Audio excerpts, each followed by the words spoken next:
एक सत्ता के नशे में चूर सरकार, एक सोई हुई सरकार जो चंडीगढ़ में सत्ता के महलों में सोई हुई है और जनता की जिसको परवाह नहीं, केवल लूटने खसूटने में, शराब महकमे के माध्यम से, माइनिंग महकमे के माध्यम से यही सारी चीज़ें चल रही हैं। उस सरकार को जगाया जाए, जनता के प्रति जवाबदेह बनाया जाए, जनता के बीच में आने पे मजबूर किया जाए।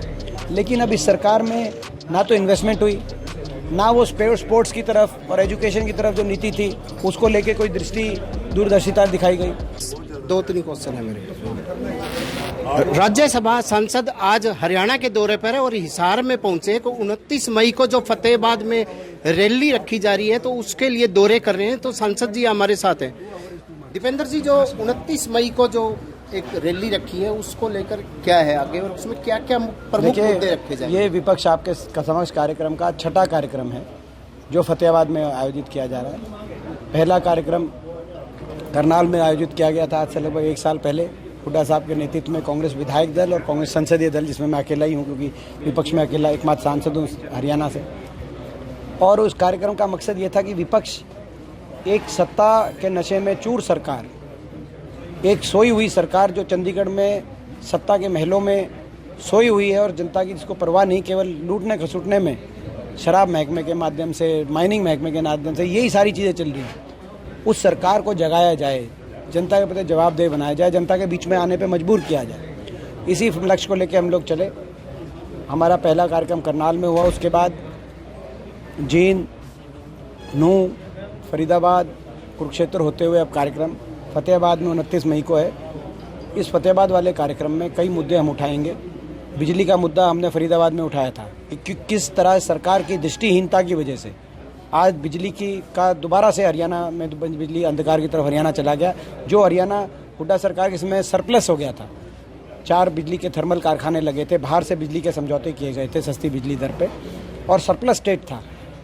आज वो सरप्लस बिजली स्टेट दोबारा से आज बिजली के अंधकार में चला गया। तो फरीदाबाद में हमने ये मुद्दा उठाया था। फतेहाबाद में हम बिजली के साथ साथ हम किसान को गेहूं पे बोनस मिले 500 रुपये क्विंटल, ये एक मुद्दा उठाएंगे। हम भर्ती खोले, सरकार भारत सरकार पे दबाव बना के फौज की भर्ती, और प्रदेश सरकार में जितने भी रिक्त पद हैं शिक्षकों से लेकर और कांस्टेबल तक उनकी भर्ती खोली जाए, ये मुद्दा उठाएंगे। और हम 100 गज के प्लॉट की जो एक परियोजना और जो कॉलोनीज़ हमारे समय बनी थी गरीब आदमी के लिए हर गांव स्तर पर, उनको जो सरकार ने अनाथ छोड़ दिया है उनको दोबारा से उनके विकास की डोर से जोड़ा जाए। ये हम 3 मुख्य मुद्दे उठाएंगे। सर, उदय भान जी ने अभी ये कहा है 3 महीने में संगठन को हम खड़ा कर लेंगे। अभी भी गुटबाजी दिखती है कांग्रेस में। देखिए, संगठन की बनाने की हमारी निर्धारित समय अनुसार एक प्रक्रिया चल रही है और उसके अनुसार संगठन का जो शीघ्र ही निर्माण होगा। कुलदीप बिश्नोई अभी जो सीएम से ही मुलाकात हुई है, अभी नाराज चल रहे, क्या कहेंगे? अभी ये कह रहे हैं कि बीजेपी में जा सकते हैं इस मुलाकात को। देखिए, उनका अपना एक स्थान है, उनका अपना एक व्यक्तित्व है, प्रभाव है, और मैं समझता हूँ ये प्रयास कांग्रेस शीर्ष नेतृत्व का भी है, हुड्डा साहब का भी है, उदय भान जी का भी है कि सब एकजुटता से आगे बढ़े। अगले सर पंचायती चुनावों में क्या पार्टी सिंपल पे लड़ेगी? इसका फैसला हमारा कोर कमेटी एक है जिसमें मैं भी हूँ, हमारी शीर्ष नेतृत्व है, तो कोर कमेटी हमारा मिलके इसका फैसला करती है। जब एक बार इलेक्शन अनाउंस हो जाएंगे तो कोर कमेटी बैठ कर फैसला करेगी। एक सर, कोई जो पुराने कांग्रेसी नेता है जो निष्कासित भी किए थे, क्या उन्हें दोबारा ज्वाइनिंग करी जा सकती है?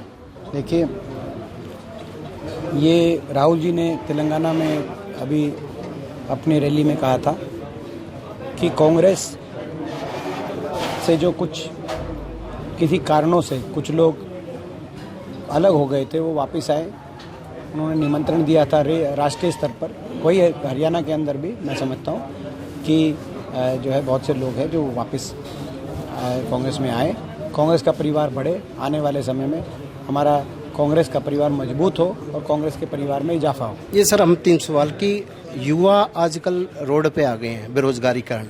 ये रोड पे ही नहीं आ गए, आज चिंता होनी चाहिए आपको, हमको, सबको, हरियाणा के युवा के भविष्य के लिए। ये प्रदेश बचा रहा।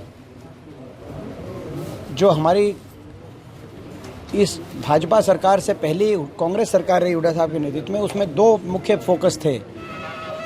एक और शिक्षा और खेल का हब बनाना हरियाणा को, ताकि शिक्षा और खेल की तरफ युवा आकर्षित हो, और दूसरी ओर इन्वेस्टमेंट कि इन्वेस्टमेंट का हब बने, निवेश हो, कारखाने लगें, थर्मल से लेकर एटॉमिक पावर प्लांट तक, औद्योगिक क्षेत्रों तक, ताकि एम्प्लॉयमेंट जनरेशन हो, ताकि हरियाणा का युवा सकारात्मक भविष्य की तरफ बढ़े। इसी वजह से पंजाब का नशा की जो स्थिति बनी, दिल्ली के अंदर जो नशे का प्रकोप रहा, हरियाणा के अंदर हम बचे रहे। लेकिन अब इस सरकार में ना तो इन्वेस्टमेंट हुई, ना वो स्पोर्ट्स की तरफ और एजुकेशन की तरफ जो नीति थी उसको लेके कोई दूरदर्शिता दिखाई गई।